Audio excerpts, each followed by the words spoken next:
Assalamu alaikum viewers, welcome to our channel V Physics. Today is a lecture number 2 and the topic is scientific notation. सबसे पहले हम देखेंगे कि scientific notation होती क्या है. नेक्स्ट इसकी एग्जांपल करेंगे हम. नेक्स्ट इसका जनरल फार्मूला क्या है, हम लिखते कैसे हैं और इसकी कुछ एग्जांपल करेंगे. वो नंबर्स जो बहुत ज़्यादा बड़े हों या बहुत ज़्यादा छोटे हों, उन नंबर्स को डेसिमल फॉर्म में एक्सप्रेस करने के मेथड को साइंटिफिक नोटेशन बोलते हैं. बेसिकली क्या है, जब नंबर्स बहुत ज़्यादा बड़े हो जाएं या बहुत ज़्यादा छोटे हों, उनको जब हम डेसिमल फॉर्म में रिप्रेजेंट कर रहे होते हैं या लिख रहे होते हैं, उस नोटेशन को हम बोलते हैं साइंटिफिक नोटेशन. और साइंटिफिक नोटेशन कैसे लिखी जाती है कि हमारे पास नंबर्स होते हैं 1 to 10, ठीक है. उनके बिटवीन कोई भी नंबर्स हमें मिलेंगे और उसको हम मल्टीप्लाई कर देंगे पावर ऑफ 10 के साथ, तो तब हमारे पास कौन सी नोटेशन आएगी, साइंटिफिक नोटेशन आएगी. ठीक है, एग्जांपल हम करते हैं. जैसे कि हमारे सामने एक नंबर है, एक ये जो कि बहुत बिग है, ठीक है. हाँ, बहुत बड़ा नंबर हमारे पास है. हम इसको साइंटिफिक नोटेशन में लिखेंगे कैसे. इसका पॉइंट यहाँ पे है, डेसिमल पॉइंट कह सकते हैं, इस जगह पे है. कोई नहीं है मतलब, तो इस लास्ट पॉइंट पे आएगा इसका डेसिमल पॉइंट. तो इस डेसिमल पॉइंट को हम शिफ्ट करेंगे यहाँ तक. एक ही नॉन ज़ीरो डिजिट जो होगा वो साइंटिफिक नोटेशन में अलाउ होता है. सो जब हम ये पॉइंट यहाँ तक शिफ्ट करेंगे तो हमारे पास कितने डिजिट आएंगे, 1 2 3 4 5 6 7 8. तो 10 की पावर क्या हो जाएगी, 8. So this can be written as in scientific notation, that is 6.5 multiply 10 की पावर 8. नेक्स्ट देखें, internationally accepted practice is that there should be only one non zero digit left of decimal. क्या मतलब कि जब हम साइंटिफिक नोटेशन लिखते हैं तो सिर्फ एक ही non zero digit left side पे होना चाहिए डेसिमल पॉइंट के साथ. ये आपके पास रहा डेसिमल पॉइंट, ये 3 डिजिट्स, और ये वाला वो non zero digit, first non zero digit जो कि डेसिमल पॉइंट के बाद होना चाहिए साइंटिफिक नोटेशन में. ये अबव टर्म हम अब साइंटिफिक नोटेशन में कैसे लिख सकते हैं. अब डेसिमल पॉइंट यहाँ था, अब पॉइंट यहाँ से हम फर्स्ट नॉन ज़ीरो डिजिट तक शिफ्ट करेंगे, तो तब हम कैसे लिखेंगे. अब देखें 3 डिजिट आ गए, डेसिमल पॉइंट यहाँ से जब यहाँ शिफ्ट करेंगे तो 1 2 3 डिजिट आए, तो 10 की पावर क्या हो जाएगी, 3. और पॉइंट यहाँ आ जाएगा तो 2.3018. बाकी टर्म बिल्कुल वैसे ही नंबर आप लिख देंगे, तो साथ में मल्टीप्लाई कर देंगे आप 10 की पावर 3 के साथ. याद रखिएगा, हमेशा एक ही फर्स्ट ही नॉन ज़ीरो डिजिट के साथ डेसिमल पॉइंट होना ज़रूरी है साइंटिफिक नोटेशन में. सो फिर general formula for scientific notation हम क्या लेंगे, क्या है, C क्रॉस 10 की पावर n. ये हमारे पास जनरल फार्मूला है साइंटिफिक नोटेशन को लिखने का. 10 क्या है, हमेशा हमारे पास बेस जो होगी वो 10 की होगी. n हमारे पास कोई इंटीजर्स हैं, कोई भी इंटीजर हो सकता है, 1 2 3 4 5 6 अप टू सो ऑन. और C any number from 1 to 10 but not including 10.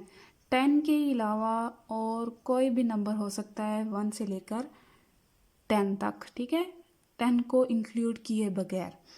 ये हमारे पास रहा जनरल फार्मूला. कोई भी हम अगर नंबर की साइंटिफिक नोटेशन लिखेंगे तो इस फॉर्म में लिखेंगे. अब हम थोड़ी सी प्रैक्टिस कर लेते हैं. अगर डेसिमल पॉइंट लेफ़्ट साइड से हम लेफ़्ट साइड पे हो और लेफ़्ट साइड से राइट साइड पे जाएं तो तब क्या होगा, और या राइट से लेफ़्ट जाएं तब क्या होगा. So move decimal point right और left to arrange 1 digit to the left of the decimal point. ये रही, ये एक हमारे पास टर्म है, एक नंबर है, ठीक है. अब इसका डेसिमल पॉइंट यहाँ है। अब हम क्या करेंगे, मूव लेफ़्ट 4 प्लेसेस से मूव करेंगे। ये रहा हमारा फर्स्ट नॉन ज़ीरो डिजिट, यहाँ तक पॉइंट हम डालेंगे। तो हम कहाँ गए, लेफ़्ट की तरफ मूव किया हमने। तो लेफ़्ट की तरफ मूव किया, पॉइंट यहाँ आ गया। और डिजिट कितने थे, 1 2 3 4, तो 10 की पावर 4 आ गई।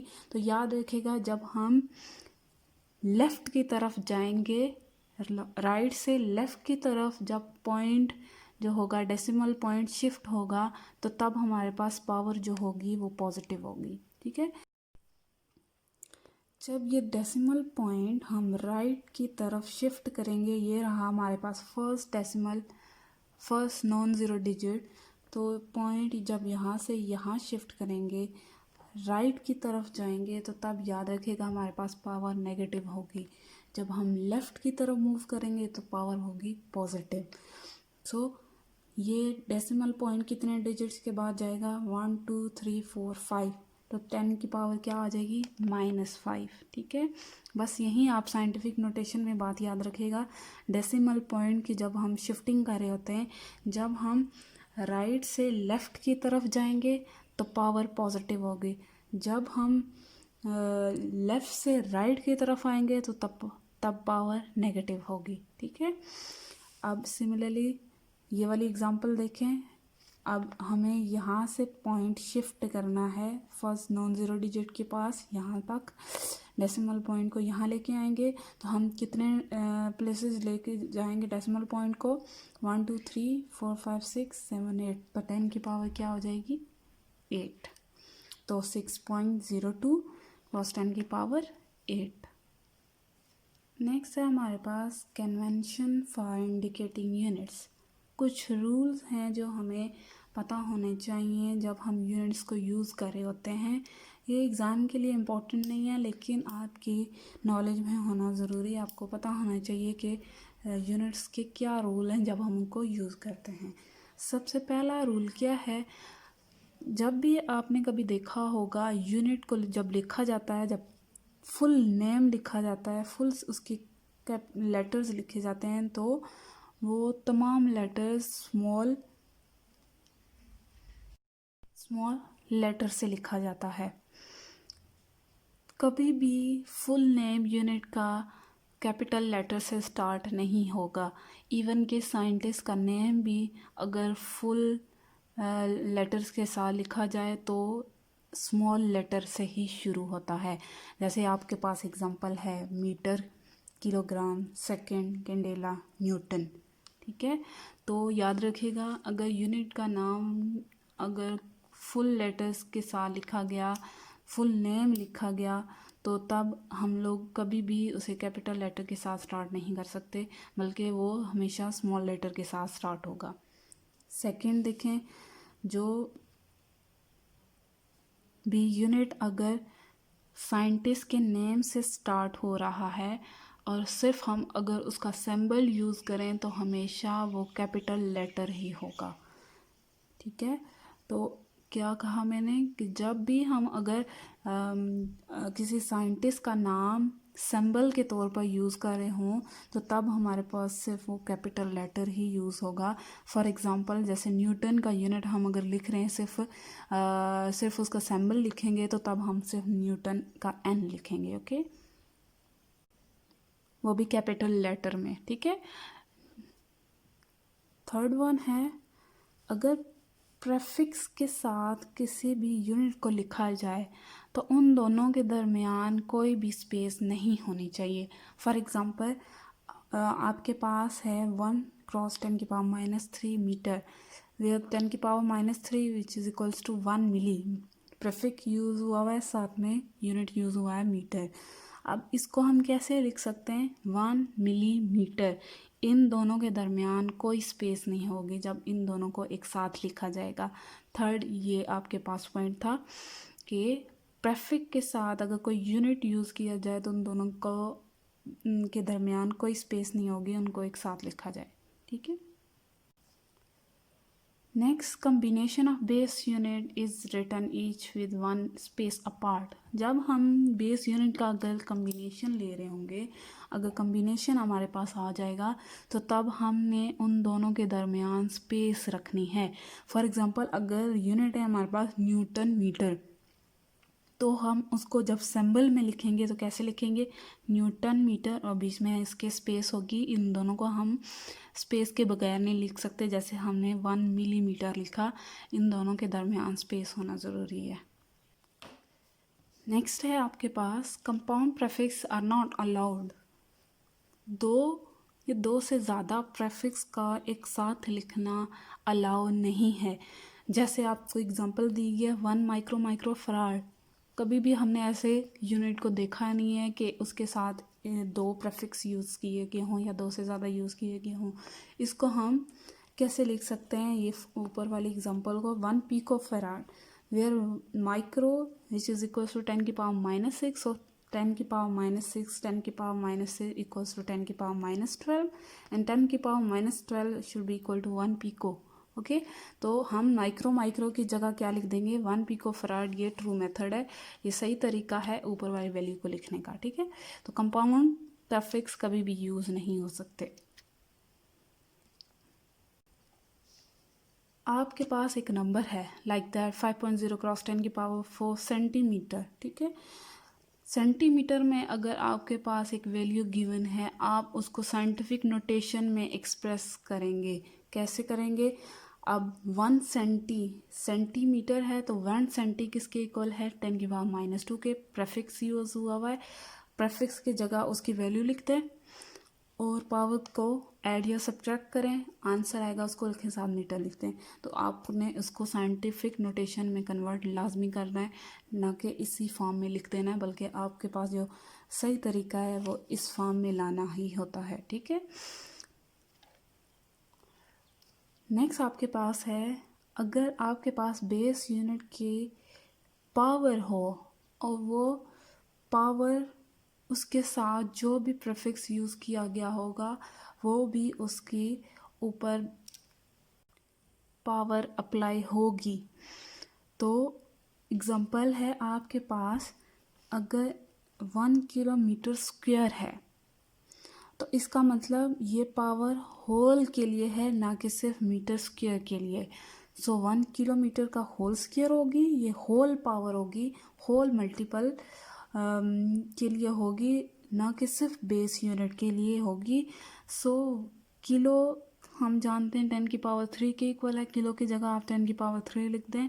10 का स्क्वायर 6, सो 1 मल्टीप्लाई 10 की पावर 6 मीटर स्क्वायर ये आपके पास आ जाएगा. ठीक है, तो ये एग्जैक्ट तरीका है.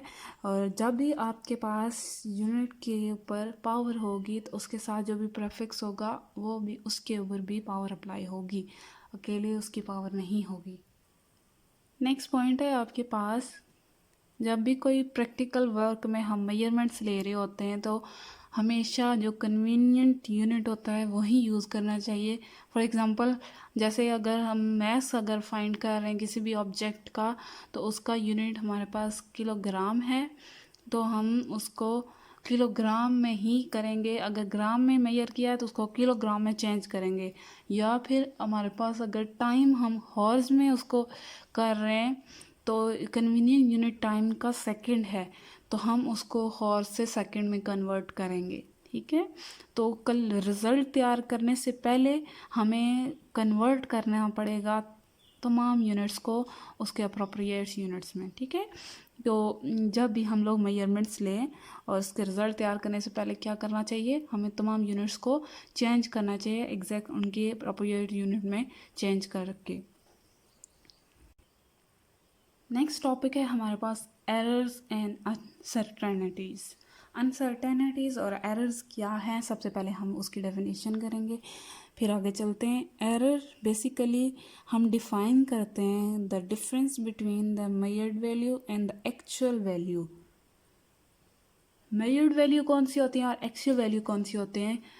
जब हम हमारे पास जो फार्मूला गिवन होता है किसी भी कांस्टेंट चीज वैल्यू का, तो हम उसके अंदर तमाम वैल्यूज़ डाल के जो हमारे पास आंसर आता है, वैल्यू आती है। फॉर एग्ज़ाम्पल अगर हम ग्रेविटेशनल एक्सेलरेशन की वैल्यू फाइंड कर रहे हैं, ठीक है, और उसका हमारे पास फार्मूला है जो कि कांस्टेंट है, हम उसमें वैल्यूज़ पुट करते हैं तो हमारे पास जो वैल्यू आएगी, जो आंसर आएगा वो एक्चुअल वैल्यू होगी, ठीक है। जो मेजर्ड की जाती है बाय फार्मूला वो एक्चुअल वैल्यू है। और जो हम वही एग्जांपल ले लेते हैं कि ग्रेविटेशनल एक्सेलरेशन जो है या जी की वैल्यू हम जब फाइंड कर रहे होंगे बाय एक्सपेरिमेंटेशन, खुद एक्सपेरिमेंट करके जो हम वैल्यू मेजर करेंगे जी की वैल्यू, वो हमारे पास कहलाएगी मेजर्ड वैल्यू, ठीक है। अब हम सब जानते हैं जब हम एक्चुअल वैल्यू जो होगी, जो कि फॉर एग्जांपल जी की है 10 मीटर पर सेकेंड स्क्वायर, ठीक है, वो और जो हमने खुद मेजर की है बाय एक्सपेरिमेंटेशन, खुद कोई मेथड यूज़ करके, इंस्ट्रूमेंट को यूज़ करके, तब हमारे पास वैल्यू आई 9.6 समथिंग मीटर पर सेकेंड स्क्वायर, ओके, सपोज हम कर रहे हैं। तो एक्चुअल वैल्यू में और मेजर्ड वैल्यू में हम देख रहे हैं कि डिफरेंस आ गया। इन दोनों के दरमियान जो डिफरेंस आया वो ही एरर कहलाता है, ठीक है। ये एरर आता ही है क्योंकि जब हम एक्सपेरिमेंट कर रहे होते हैं, जब हम खुद मेजर कर रहे होते हैं चीज़ों को, तो बहुत सारे बीच में एरर्स आ जाते हैं, बहुत सारे सोर्सेज बीच में आ जाती हैं। लाइक ह्यूमन एरर आ जाता है कि अगर इंसान को सही तरह दिखाई नहीं देता तो तभी उसमें एरर आ जाता है। उसके बाद इन्वायरमेंटल एरर आ सकता है, ह्यूमिडिटी हो सकती है, टेम्परेचर लो या हाई हो जाए तब भी। तो बहुत सारी चीज़ें बीच में इन्वॉल्व हो जाती हैं एरर की जब हम एक्सपेरिमेंट कर रहे होते हैं खुद से, ठीक है। सो बेसिकली जो एक्चुअल वैल्यू वो कौन सी है, जो हम फार्मूला की मदद से फाइंड कर रहे होते हैं, और जो वैल्यू हम एक्सपेरिमेंटेशन की मदद से फाइंड करते हैं वो मेजर वैल्यू कहलाती है। सो एरर क्या है? Difference between measured value and the actual value, जो डिफरेंस आएगा वही हमारे पास एरर है, ठीक है। Next, uncertainty. अनसर्टेनिटी क्या है? अनसर्टेनिटी बेसिकली उन तमाम वैल्यूज़ की रेंज है जिसमें मेजरमेंट्स की ट्रू वैल्यू लाई करती होगी, ठीक है। वो तमाम पॉसिबल रेंज हैं वैल्यूज़ की जो ट्रू वैल्यू होगी मेजरमेंट की, उसमें लाई करी होगी, ठीक है। क्या मतलब? हम देख रहे हैं कि बेसिकली हमने कोई भी हम इंस्ट्रूमेंट यूज़ करेंगे तो उसमें हमें ये अनसर्टेनिटी लाजमी मिलेगी। कभी भी हमारे पास अनसर्टेनिटी ज़ीरो नहीं हो पाती। जैसे हमने 9th क्लास में पढ़ा था, जब हमने डायमीटर फाइंड किया था किसी भी ऑब्जेक्ट का, vernier calliper through vernier calliper और स्क्रू गेज, ये दोनों हमने पढ़े थे 9th क्लास में, कि 9th या 10th क्लास में वर्नियर कैलिपर और स्क्रू गेज की मदद से हमने ऑब्जेक्ट्स के डायामीटर फाइंड किए थे, ठीक है। तो हमने वहाँ पे पढ़ा था कि वर्नियर कैलिपर का लीस्ट काउंट ये है और जो है स्क्रू गेज का उसका लीस्ट काउंट भी था, ठीक है। इन दोनों के लीस्ट काउंट थे, वो लीस्ट काउंट ही एब्सोल्यूट अनसर्टेनिटी हैं उन इंस्ट्रूमेंट की। तो मतलब कोई भी इंस्ट्रूमेंट ऐसा नहीं है जिसमें एरर नहीं है, उसमें एरर है, अनसर्टेनिटी है। उसकी वैल्यू को हम जैसे रिप्रेजेंट कर रहे होते थे लीस्ट काउंट को plus minus 0.01 millimetre, like something, आपको याद होगा, ठीक है। तो वही अनसर्टेनिटी थी जब हम लोग वैल्यू फाइंड कर लेते थे, डायमीटर फाइंड कर लेते थे, तो अनसर्टेनिटी की वैल्यू को प्लस या माइनस करके वो अनसर्टेनिटी निकालते थे, ठीक है। तो हर इंस्ट्रूमेंट में क्या थी, अनसर्टेनिटी हमें मिलेगी। हाँ, कभी भी अनसर्टेनिटी ज़ीरो नहीं हो सकती, ठीक है। लेकिन उसके आसपास हम लोग जो वैल्यूज़ हो रही होंगी, जो एग्जैक्ट वैल्यू है उसके आसपास हम घूम रहे ज़रूर होंगे, ठीक है। आगे अनसर्टेनिटी का फुल टॉपिक होगा जो नेक्स्ट वीडियो में इंशाल्लाह मैं कवर करूँगी, उसमें आपको अच्छे तरीके से समझ आ जाएगा, ठीक है। नेक्स्ट है हमारे पास सोर्सेज ऑफ एरर। एरर की क्या क्या सोर्सेज हैं कैसे कैसे हमें इन एरर का सामना करना पड़ता है। Common source of error include instrumental, environmental and human. आगे पीछे मैंने थोड़ा सा आपको हिंट दिया था। हम सब देख रहे हैं जब इंसान अगर उसकी आइज़ का कोई इशू हो, अगर वो सही से देख नहीं पाता हो, जब वो मेजरमेंट्स कर रहा हो, जब वो रीडिंग ले रहा हो, तो लाइंस बिल्कुल एक साथ जुड़ी होती हैं तो वो सही से देख नहीं पाता। तो ये भी एक एरर है, उससे भी वैल्यू जो आती है हमारी गलत आ रही होती है। उसके बाद इंस्ट्रूमेंटल, ऊपर हमने अभी पढ़ा है अनसर्टेनिटी के बारे में, ठीक है। हर इंस्ट्रूमेंट में कोई ना कोई ऐसी गड़बड़ हो ही जाती है जिसकी वजह से एरर आ जाता है हमारी तमाम वैल्यूज़ के अंदर जो मेजर हम कर रहे होते हैं। उसके बाद इन्वायरमेंटल हो जाता, इन्वायरमेंटल में कोई भी टेम्परेचर आ जाता है, उसका चेंज आ जाता है, ह्यूमिडिटी हो जाती है, या कोई ना कोई इशू आ जाता है। ये भी हम बहुत ज़्यादा इफ़ेक्ट करता है हमारे तमाम जब एक्सपेरिमेंट हो रहे होते हैं, ठीक है। ये तमाम जो एरर्स हैं कैन बी आइदर रैंडम और systematic depending on how they affect the result. Error systematic भी हो सकते हैं और रैंडम भी हो सकते हैं। क्या डिपेंड करता है कि रिजल्ट के ऊपर इफ़ेक्ट कैसा आया है, ठीक है। रैंडम और सिस्टमेटिक एरर क्या हैं, अभी ये दोनों टाइप्स हैं आपके पास एरर की। वो होती क्या हैं ये अभी हम डेफिनेशन करते हैं। रैंडम एरर बेसिकली जो अचानक से ऐसा चेंज आ जाए एक्सपेरिमेंट के अंदर कि हमने सोचा भी ना हो, प्रिडिक्ट भी ना किया हो, वो एरर होगा रैंडम एरर, ठीक है। जैसे कि एग्जांपल हम ले रहे हैं कि किसी भी इलेक्ट्रिकल इंस्ट्रूमेंट में अचानक से इलेक्ट्रॉनिक नॉइज़ प्रोड्यूस होना शुरू हो पड़े, ठीक है। उस सर्किट के अंदर इलेक्ट्रॉनिक नॉइज़ प्रोड्यूस होना शुरू हो पड़े उस इंस्ट्रूमेंट के अंदर, ये जो एरर उसमें आ रहा है इलेक्ट्रॉनिक नॉइज़ का, वो क्या होगा, रैंडम एरर होगा, जो कि प्रेडिक्ट नहीं किया जाता, ना ही पता होता है कि इसमें एरर आ जाएगा। अपनी तरफ से हमने उसमें फुल ट्राई किया होता है कि कोई एरर ना आए, लेकिन ये ऐसी चीज़ें हैं जो कुछ ना कुछ उसमें हो ही जाता है। तो ये जो एरर होता है वो आपके पास रैंडम एरर कहलाता है। नेक्स्ट आपके पास है सिस्टमेटिक एरर। सिस्टमेटिक एरर कैसे होता है? Systematic error are caused by the wrong use of instrument. Instrument को जब गलत तरीके से यूज़ किया जाए तब जो एरर आएगा हमारे पास मेजरमेंट्स में, वो सिस्टमेटिक एरर होगा। Like error in the example है errors in the measurement of temperature due to poor thermal contact between the thermometer and the substance।